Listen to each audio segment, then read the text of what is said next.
Thanks for coming by. I just want to start off this video just by thanking everyone who came out and liked and commented on my last Leafs video. It was by far the best result on a video that I've had so far, and not just like-wise, but the comments were really great to see some people go back and forth about their own opinions and what they thought about what I said, and that's what I'm looking for. I like having the community engage in what I'm saying and have their own ideas out there. So I woke up this morning and I got 30 subscribers, and just before I started this, the count went up to 31. I just want to thank every one of you. Even though I can't always see who subscribed, I know that it's someone that chose to subscribe because I'm assuming they like what they're seeing. And again, if you just keep commenting, giving me that feedback, I'll be able to always constantly improve what I'm putting out here. So I got some new NHL stuff today. This is just my first one, the Calgary Flames. I have some other shirts that I'll be wearing throughout. As you can see, this is a Sean Monahan on the back. It doesn't have the A there or anything, but these are really nice quality ones that we got a really good deal on, and one of my people that helps me out with everything got me a really good deal on it, so really cool. Thank you to them.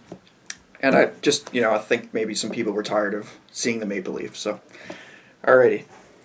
Now I'm just going to cover some news in the three major sports, and just to kind of mix it up, and there are some things to talk about, and to be fair.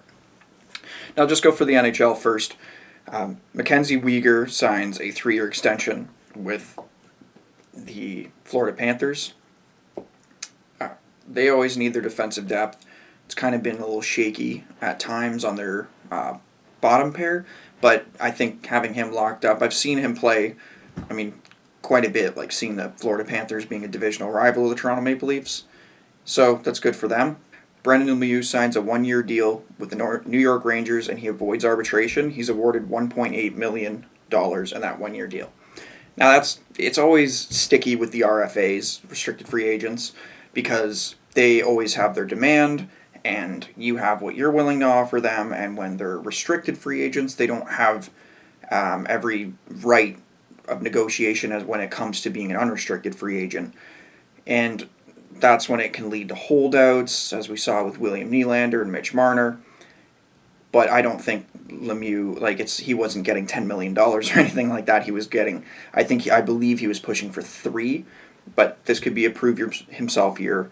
Maybe he can get that up, and when he clears restricted free agency status, I think he just wants to be as valuable as he can for his next contract. Gavrikov signs a 3-year contract with the Columbus Blue Jackets. He stays put, and I believe it's a total of $8.1 million, the whole contract, over the 3 years. Now, Gavrikov, he's a very noticeable player. Not this year with the Leafs, we'll talk about them in a second, but the year before in the playoffs, he was very noticeable. He came out of nowhere, and I doubt to Columbus fans, but to me, he really came out of nowhere and performed.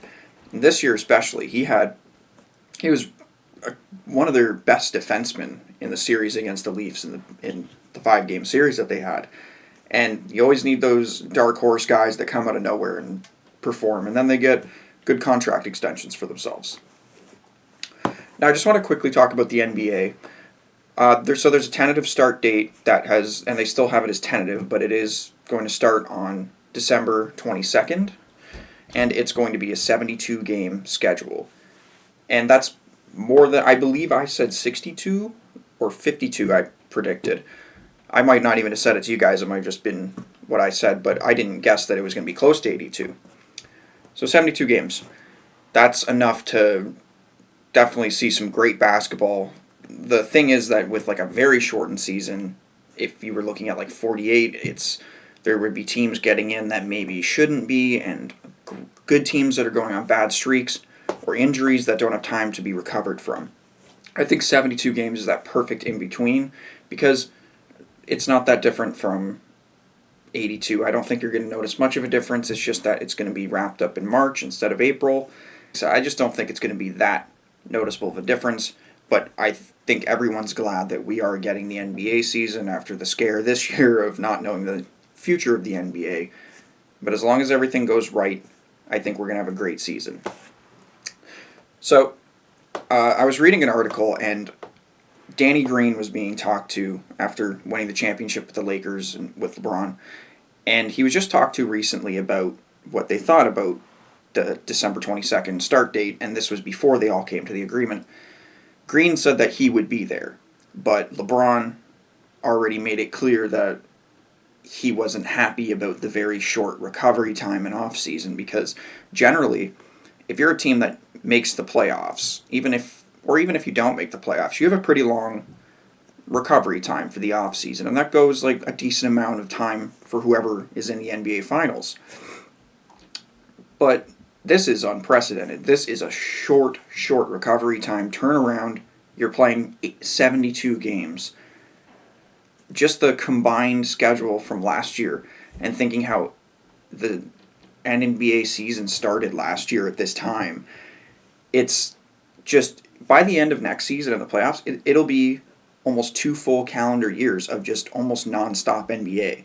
And that's not counting the stoppage or anything, because that still counts as the season being technically on, because even though it was suspended, it was still ready to go at any time.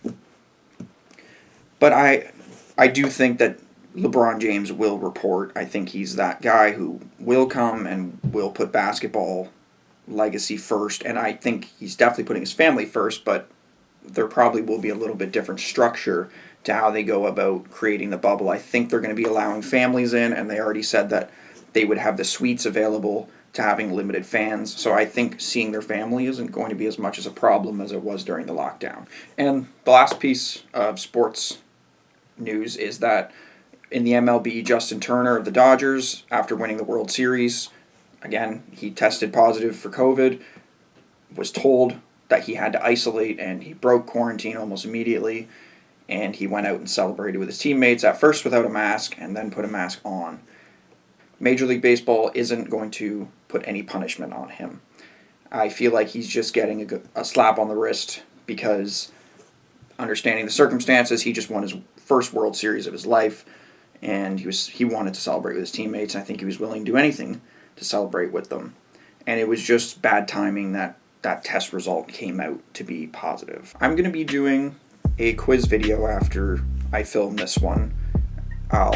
You guys will see in the title what it's going to be when that video is up. And I really am happy with how it turned out yesterday. I really had fun doing the quiz video, so that's why I'm going to do another one. And again, everyone who's come by so far, let's see if we could just get this to 40, see how far we can go. Like, comment, subscribe, and I'll see you in the next one.